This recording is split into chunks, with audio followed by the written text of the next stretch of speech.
Welcome to the 299 News. I'm Matt. Maiden? I'm Cole. Guys, boys, I have breaking news. On Tuesday, November 29th, 2022, the United States men's soccer team, national soccer team, beat Iran to go to the knockout stage of the World Cup.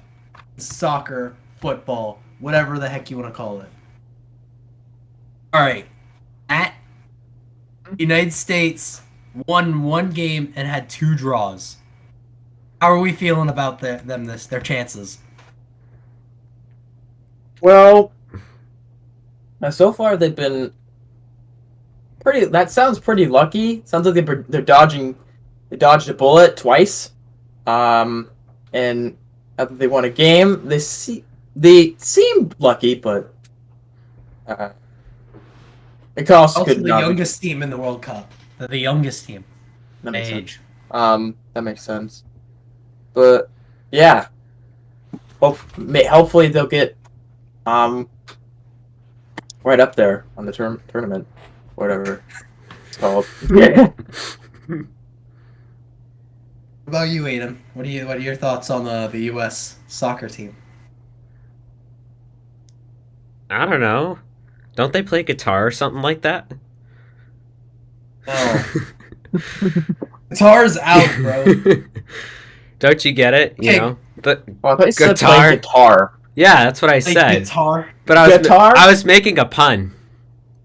Oh, I get it. It's a terrible pun. No, it's Boo! Boo! I'm proud, okay? I'm proud of my my. All right. Anyway. So yeah, it's been a proud week for Americans, and everyone's talking about it. Like in my French class, this shoulder talk. What? What's the problem? About the U.S. winning? Yes. Or people are proud. Taking this? Okay. People are happy. I'm not taking this political. Sure. This is not political at all. There's no politics have to do with sports. I just wanted to make sure you weren't taking this to our next story that we're going to. So speaking of the Middle East. No. Not yet. Okay. So the U.S. has gotten a draw with Wales, who is now out. Mm-hmm. A draw with England, who's still in, and they beat Iran, like we just said, who's also out. So they got second in their group behind England. And I'm sorry to interrupt you, but didn't the game for the United States versus I don't know what the United States versus England, wasn't it a draw of 0?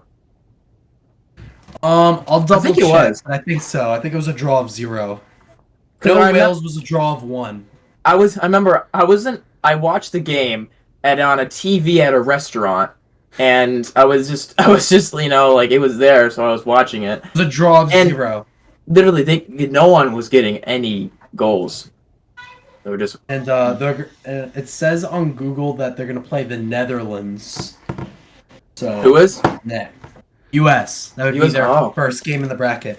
According to Google, so it could be like if things finish today or something like that, or it could be to be determined. You know, where if everything ended right now, they would play the Netherlands, and if some other stuff happens, they'll play somebody else. But if they're playing the Netherlands, it might not be the best look for them. So that'll be a tough game for them. Yeah, and with the United States going, they're very young. Like you said, they're a young team, so they're probably not as experienced. And those, like the European countries, they take soccer very seriously. So really? They're probably don't say soccer. It's football. Football. Well, we take football very seriously. They play the football. I'm gonna call it soccer because that's what we call it in the United States. So I'm gonna call it that. If whoever is watching this podcast and is European Excuse me for my calling it differently. Your improper English. Improper English. I speak American. I speak a good American. American idiot. What I was saying. Was that a Green Day reference? What I was saying. Yes. So Europeans very fine or love their soccer, very passionate, and the what is it? French class we call it the coup du monde, which is like that. I don't know what that is exact or what that means, but something. But it's very old. It's like from the I think it like started like before World War II. No, the World Cup started in France. In France, chance of winning is not or getting very high is not as like in my opinion wouldn't be as not very like it's a not guaranteed. Good, not very good. It's not guaranteed, of course, but you get what I'm saying. Statistically, very low. Statistically, yeah, it's low. All right, well, let me see who that competition. But I'm still proud that the American team was able to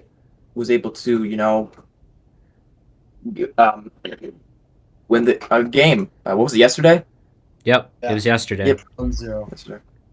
The Netherlands, Senegal, England, U.S., Argentina, Poland, France, Australia are the teams that have been guaranteed to be in. So, France, Australia, Argentina, Poland, U.S., England, Netherlands, Senegal. Those are the 8 that have, and then the rest we'll find out either today or tomorrow. And just out of interest, where is Germany on this? Germany. They are in last place in their group. I'm pretty sure they're out. Wow. They would need Spain to lose. Well, let me see who Germany's playing. They would need. I don't even know if they can make it. Honestly, they're in last. So, we have 0 wins, 1 draw, and 1 loss. Yeah, they're out. There's literally no statistical chance. I'm sorry to disappoint you. So. Sad. It is sad. So, what a shame. They would need Spain and Japan to lose, and both of them to not get a draw. But the problem is they're both playing each other, so somebody's gonna earn points and gonna kick Germany out. So. Sadly. Let's see. Canada's out. I guess that might be a good thing for us. I don't know. Do we care about how Canada's doing in the U.S.?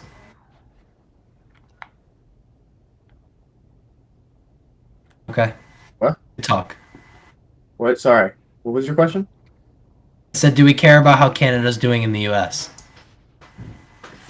What do you mean, like in the U.S., like in the game? As U.S. citizens, in the United States, do we care about how Canada's doing in the World Cup? I guess if you're interested, I can't speak for everyone, but yes, you can. No, yes, you can. I would. Yeah, like how is Canada doing? They have not won or draw. They are 0-2. They're a disgrace to the World Cup. They're 0-2. 0-2. 0 wins, 0 draws, 2 losses. Oh. Okay. So Canada's out. Let me see who else is out. Serbia looks like Serbia and Cameroon are probably both going to be out. And Uruguay and South Korea are probably going to be out too. Uruguay is an interesting one since I don't know if you guys know this, but they won the first ever World Cup ever held. So back in 1926. The really strong teams right now are looking like Argentina, the Netherlands, which is who the U.S. would play, Brazil, Croatia. So, and France, because they have who's considered to be the best player in the world. So, but yeah, so the big news here in America is that the U.S. beat Iran. So, speaking of the Middle East, the U.S. military has come out and said that the leader of ISIS is dead, and that he was killed by rebels in South Syria, or the leader of the Islamic State, as they put it. I'm not really sure where to take this, but that's news that I think we should keep an eye on, is what happens to that group in particular. Yeah. Yeah. So, yesterday, in a military drill, Russian and Chinese planes flew over South Korea. So, putting further tensions on what seems to be the inevitable Korean War, I guess, 2.0.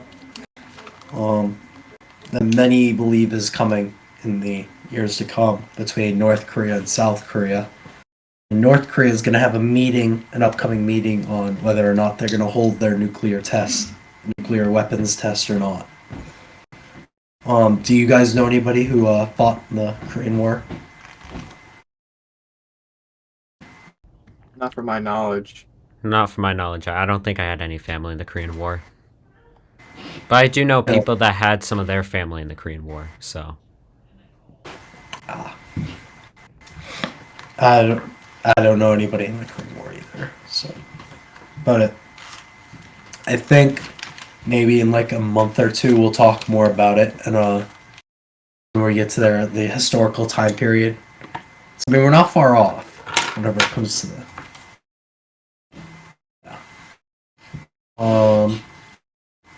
President Volodymyr Zelensky has invited Elon Musk to go to Ukraine to go check out what's going on there. Does this mean anything at all?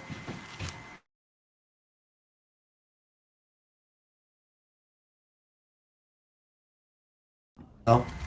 Not really, no. But we should probably talk about Twitter, because obviously no 299 episode would be complete without something on Twitter. Oh yeah, not before we roast Twitter. Again, probably not as long as we did last time, but yeah.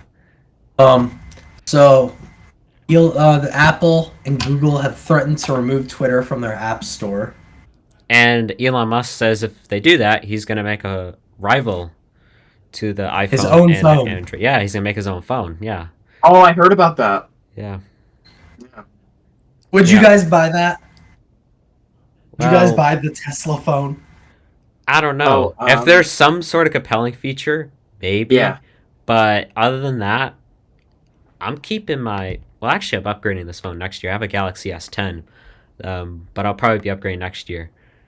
But I don't see myself buying a Tesla phone if there's no real, like, compelling feature. I might just get the... It's all electric. Net carbon of 0.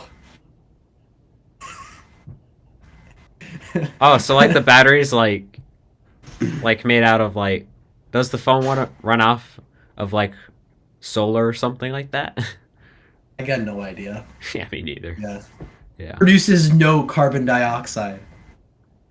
1 second, guys. I gotta start up my engine before I turn on my phone. He's one of those, like...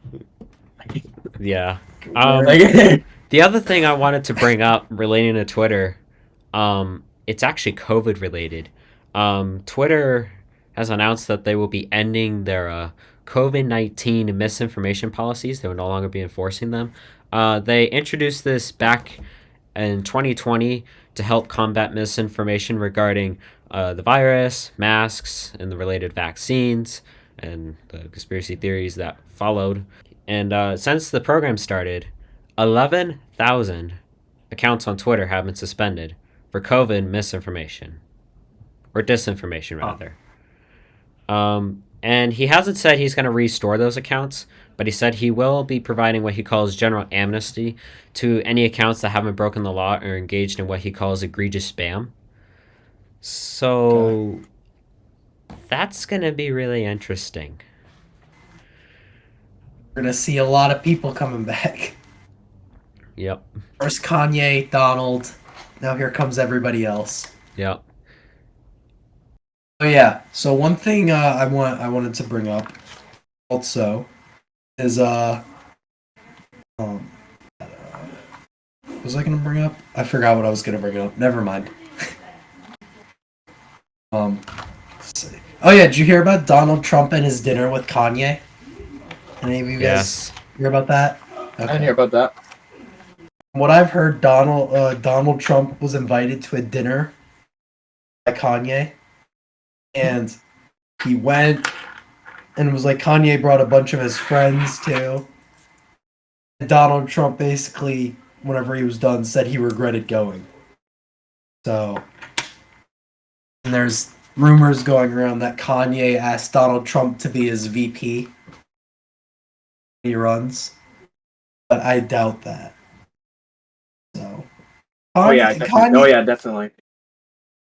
But Donald Trump would have said no anyway. So yeah, I mean, the 2024 election is going to be really interesting because on one side you have people who are claiming to dislike Joe Biden. I mean, what other Democratic options do you have at this moment? I mean, because the Republicans, you know a good chunk of their names. Like, you know Donald's there. Donald's running. DeSantis might run. Kanye's already said that he's probably going to run. And only one of those guys is going to run for the general election, so... Kanye's a Republican? Right? No? I thought he was a conservative. I think he's an independent. I'm not sure. I'll check. Kanye made it to the final. Like the presidential election. Do you guys think he'll win just off of name recognition? Who will? Kanye. Yeah, he is an independent. Yeah. Ran for the independent party in 2020. Like, that's my worry, is that he'll win just because because of his name. There's also rumors that Dwayne Johnson was going to run, but it's too bad that he's not. That would be 2028 Dwayne Johnson. Make it happen. Make it happen. Let's see. I don't have anything else written down. If you guys want to move on to history, I know it's not been as long. I have a few things I should say though. Yeah, go ahead. Yeah. So, I wanted to do a little bit of a tech news segment real quick before we segue over to history. So you guys know Amazon, right? No. Yes. You never heard of Amazon? No, I've never heard of Amazon. Why don't you explain it to me? Well, clearly you've been living under a rock in North Dakota. So North Dakota. Wow, I live in Wyoming. Thank you very much. No, you don't. Your neighbor's from North Dakota. Come on, man. Anyway, so Amazon's Alexa. We all know who she is, right? No. Yes. Yeah. So now Alexa's the voice assistant. She's been around for about 8 years, I believe. And lately, she hasn't been performing so great in terms of market share. Like, she's been performing underwhelmingly. In fact, Amazon's been losing $10 billion to Alexa. And now, not only have they laid off 10,000 of their employees, but they're even thinking about starting to charge Alexa users for music. So.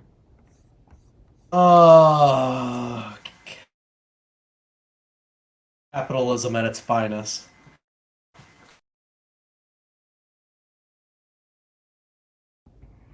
Only hey guys, in America. I have a product. Let's raise the prices. Hey, this thing was free? Nope, costs money now. Budget Sounds cuts. like some other platform. Twitter. Oh my goodness. Come on, man. What? Come on. I got We already did our segment on Twitter. While we're talking about numbers rising, prices. Oh boy. Interest rates have been They're rising going- as well, and they're gonna hike in December. They're gonna push higher rates for an extended period. Is that what Powell said today? Oh, who said that? Let's see. Because the leader of Yep, Powell. Today? Today, He's yep. speaking today. Okay. And So I know it's there's been thoughts that he's gonna make a pivot. Pivot where so you know how interest rates have been going up really fast? Pivot would be slowing how fast they're going up. So that it's more so that they can slowly and then eventually bring them back down almost. It's almost like a curve. It'd be a long-term process rather than a short-term. So are interest rates going up like rapidly still, or is it a pivot to where they're slowing them down? Do you know? They talked about how they're gonna, like you said, at a steady rate, not like they're not gonna just like spike. Yeah. But it should start, and they said smaller interest rates hikes. It says Fed Chair Powell says smaller interest rate hikes could start in December. So a pivot would most likely come in late December. Okay. Yep. That's good. That's good news. For a lot of people. So Yeah. interest rates are still gonna go up, but they're gonna. This is like it's gonna slow down almost, kinda. Hey, nice graph. I know, right? So this is the slope. Calculate the slope of this line, and then here's the slope of the new line. Though on my end, it What's kind the of looks new like it's slope? going downhill because your graph is mirrored. It's like backwards. Oh, Yeah. There, now it looks better. there Yeah. we go. Hey. Now calculate the slope of that line. No. And then put No. an X, and then put Got an pause X there. variable in there. No. Then throw an E in there. And also want to talk about I was happy to hear about this, is that Senate passed a same-sex bill with bipartisan support, and I was really relieved to hear that, because after the was it Roe v. Wade? Roe v. Wade. Roe v. Wade. Roe. That's what I said. Okay. It sounded like you were saying Roy. Roe v. Wade. Roe.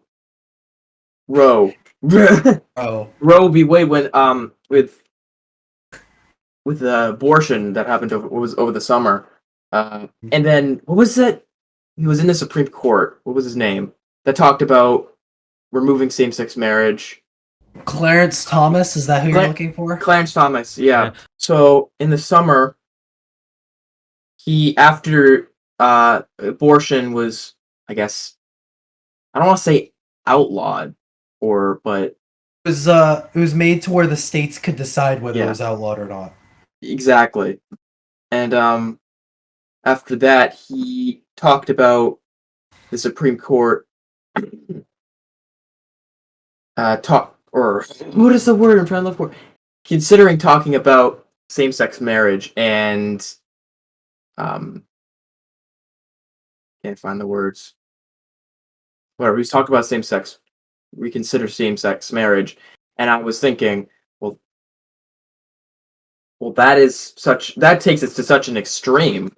Like, it's using that Welcome to America. Just pushing that, like, that success they had with abortion. But this here that that weren't given them. Well, instead it passed the same-sex bill with bipartisan support, so same-sex marriage will stay legal.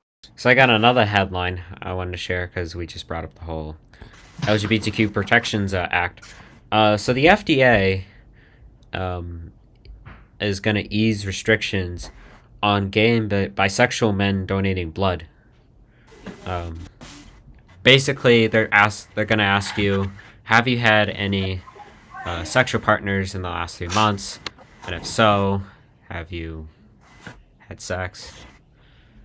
You know, so.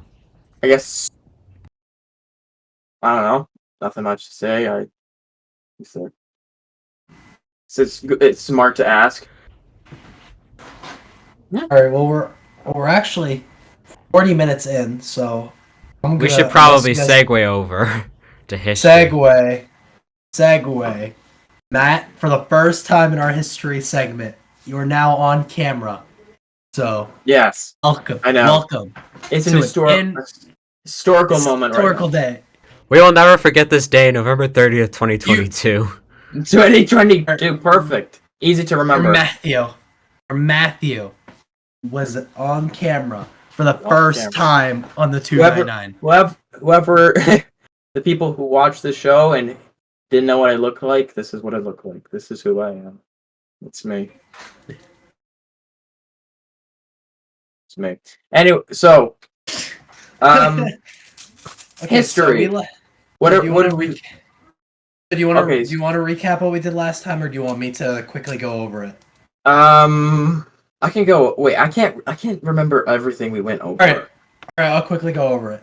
So, last episode we talked about German expansion in Europe. We mostly talked about the phony war. Germany takes control of France, and Germany expands through the Denmark, Sweden, and expands their lands northern. They invade Poland. The Allies, they say they don't want him to invade Poland, but he does it anyway. Hitler invades anyway. And Stalin and Hitler have a non-aggression pact. They're not going to attack one another. So they both invade Poland at the same time, basically splitting Poland in the middle between the two. And Britain and France, they send very little bit of help, not as much as Poland was hoping for. And Poland's almost betrayed in a sense. We finished the last episode by talking about Pearl Harbor and the Pearl Harbor bombings and Japanese involvement in World War II, in early World War II. Oh, sorry. Okay, and I'd like to make a correction. The Japanese-Chinese War that we discussed on what year that happened, it did not happen in 1940. It happened before 1939, even. So I apologize. It was 1938. I'll double check again. 1938 or 1937. It was just a couple years off. No biggie. Yeah, no big deal. Huge deal. We also left off with Operation Blitzkrieg in France and how Germany invaded France and occupies the northern regions while creating a puppet state. A puppet state called Vichy France. Vichy France in the south. Which I think means Free France. Yeah. I think. The Sino-Japanese War began in 1937. So before Germany even thinks about invading Poland, probably.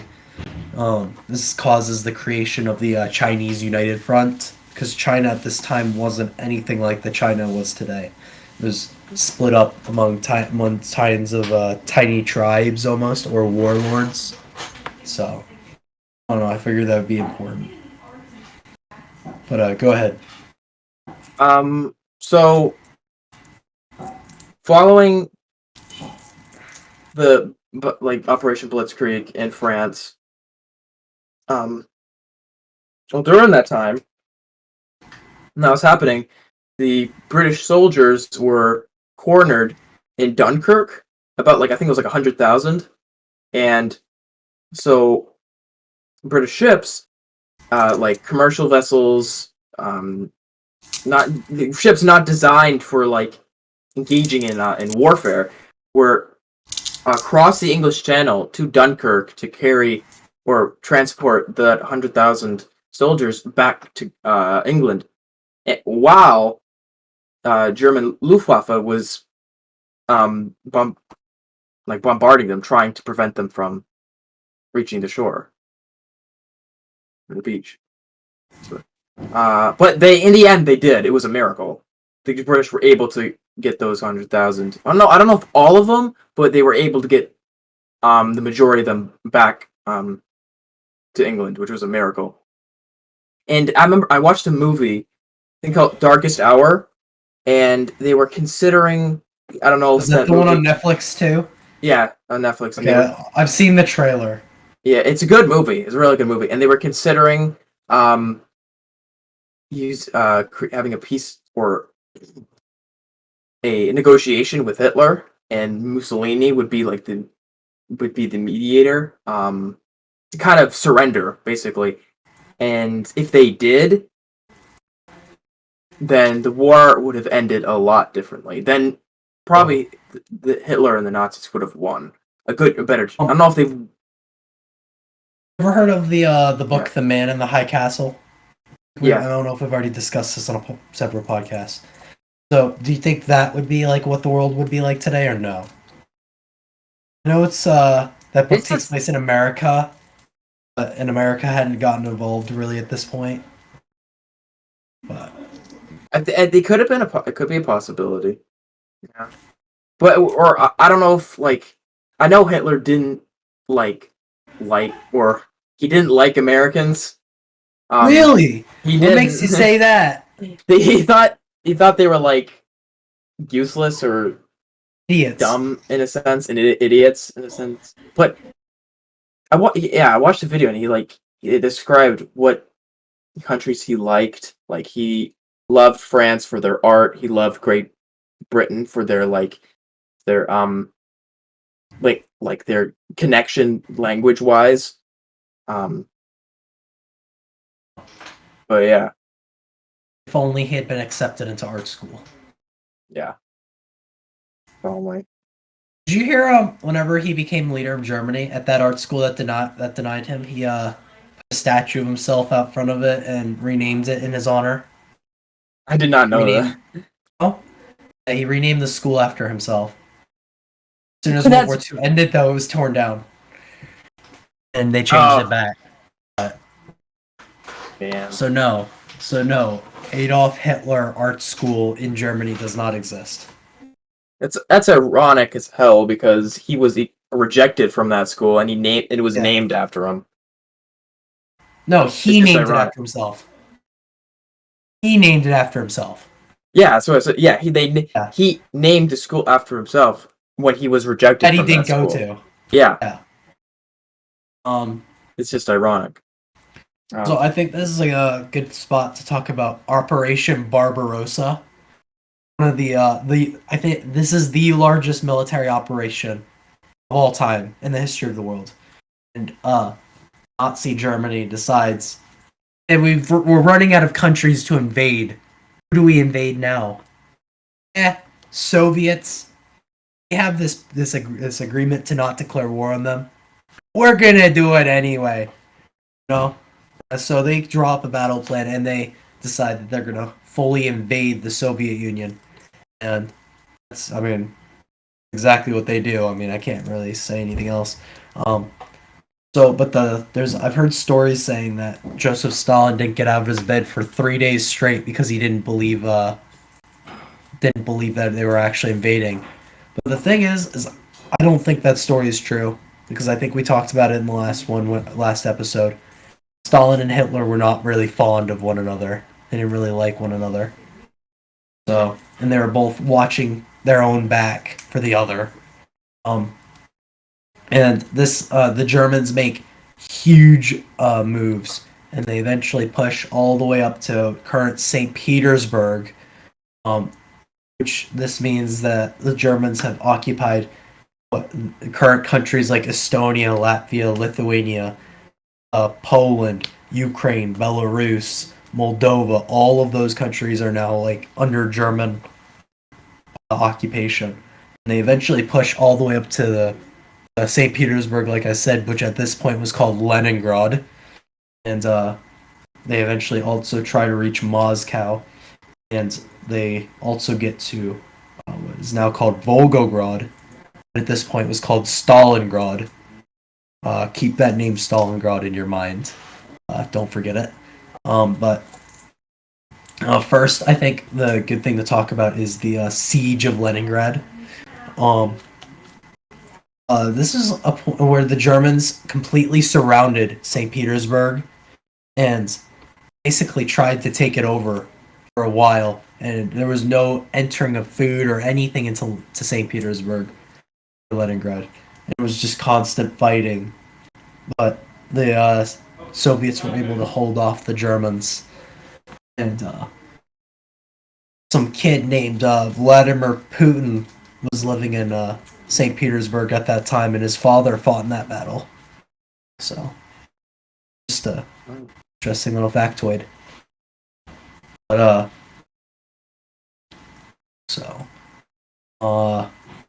basically all the people living in St. Petersburg at the time got no food, no nothing, no resources. This isn't like Berlin airlift kind of stuff.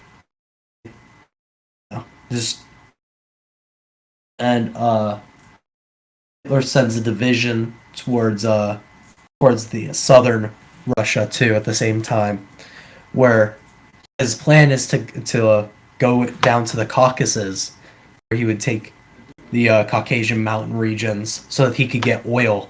That was the whole point of sending him there. But he noticed on the map and how easily his invasion was going that there was a city called Stalingrad on his way there on the river. And he really wanted to take Stalingrad. He thought that would be like a final blow of morale to Stalin because it had his name on it. So he splits the divisions in half. Half goes to the south, the other half goes to Stalingrad at this time, where when they reach Stalingrad, they easily start pushing, they start taking everything, and it almost looks like Stalingrad's going to fall quickly. But Stalin makes an announcement the day they reach there, saying that we cannot let this happen. This is the last thing that we can have. This is where we have to prove the wrath of the Soviet army. So he sends more reinforcements, and it causes long fighting. For I think I don't know how long it was. I'll check. But this battle was such a large scale that it killed the most people in any other battle in the history of the world.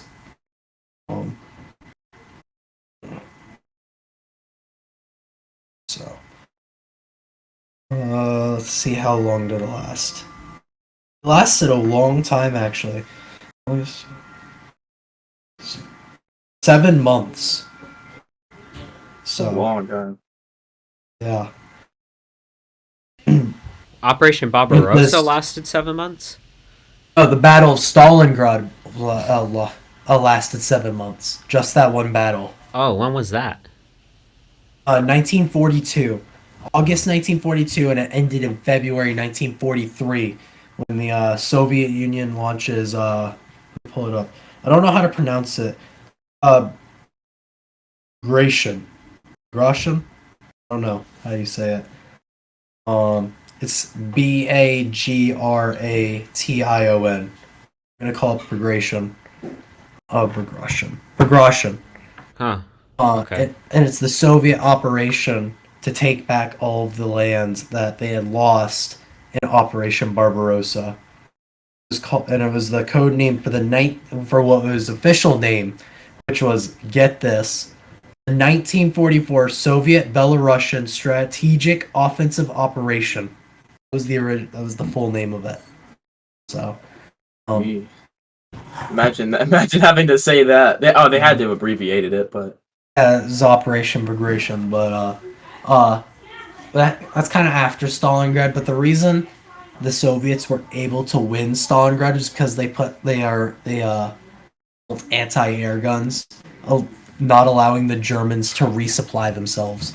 And also, as I said, it starts in August of 1942, and you realize it ends in February. Which, if you look at that time period, what season is it? Winter time in Russia. So the Germans I thought you were gonna say not... this is season 1. No. Sorry, I just had to break the fourth wall.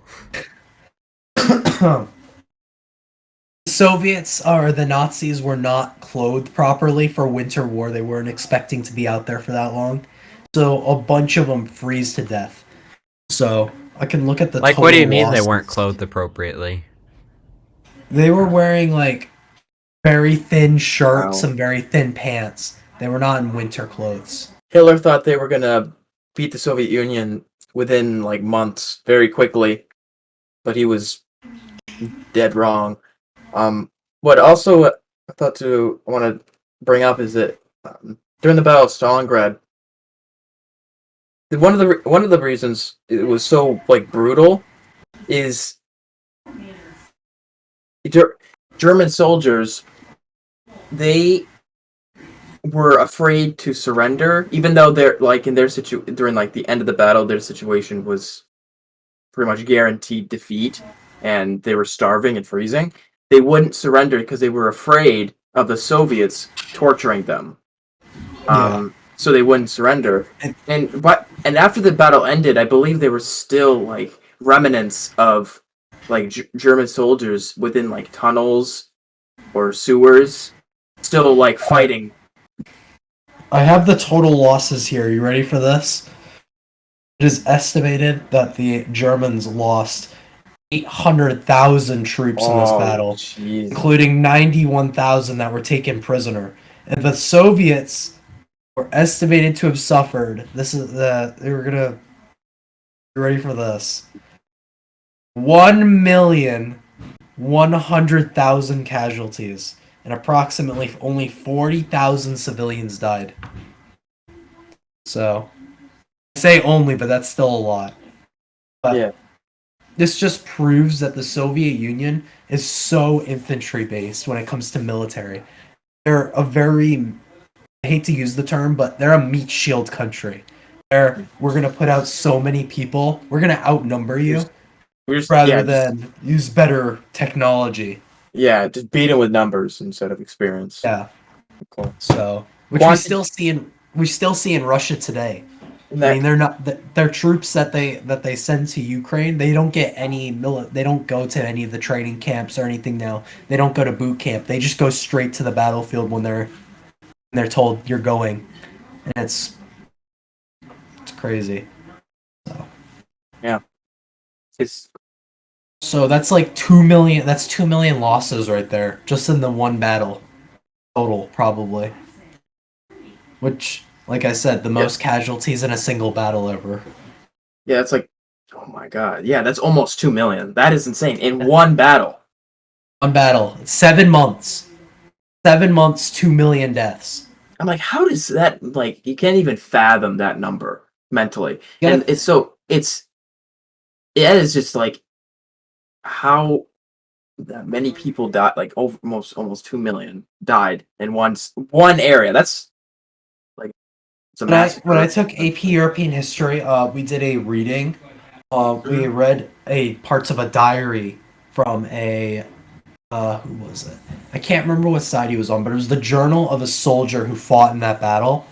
I think it was a German soldier, but it emphasized you got to kind of feel the experience he had about how he was freezing to death. He wasn't getting any food whatsoever. He was fighting hungry, and the fact that the only thing that kept him going was the fear of three things: the fear of the Soviets, like you said, taking him prisoner and torturing him; the fear of the Führer being upset that they had lost and retreated, and his pure hatred for Russians, and the vice versa, the Russians having pure hatred for the Germans because of the ideological differences between them, which is what really causes this many deaths. Because A, it's winter, B, the two sides really just hate each other that much.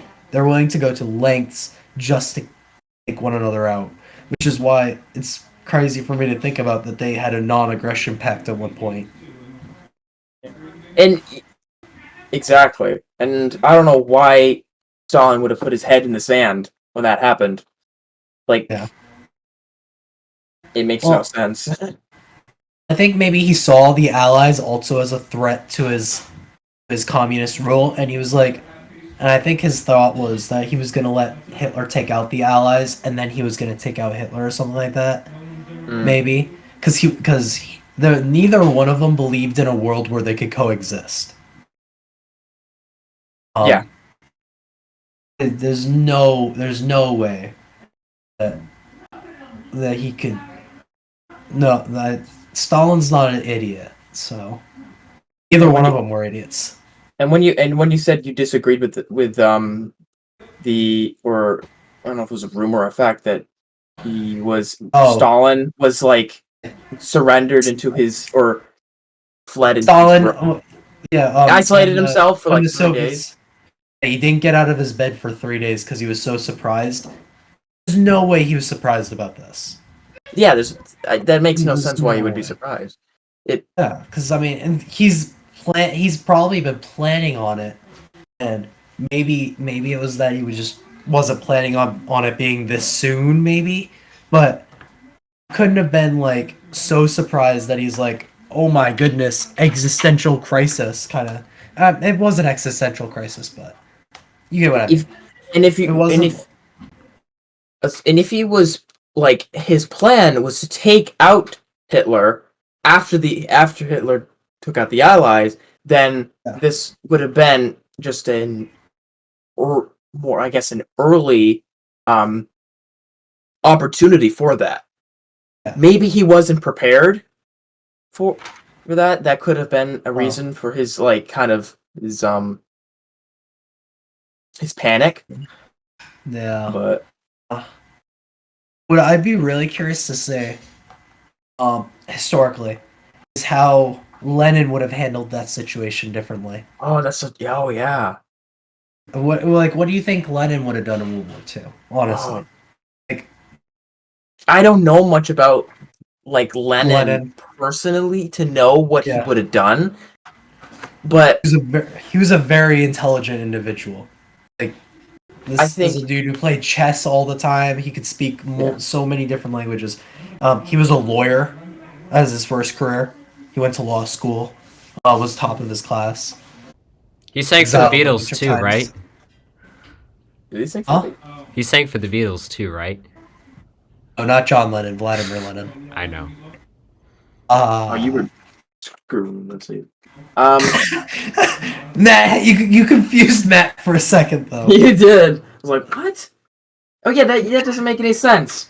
Lennon was like alive during like the 20s. What? He died in 24.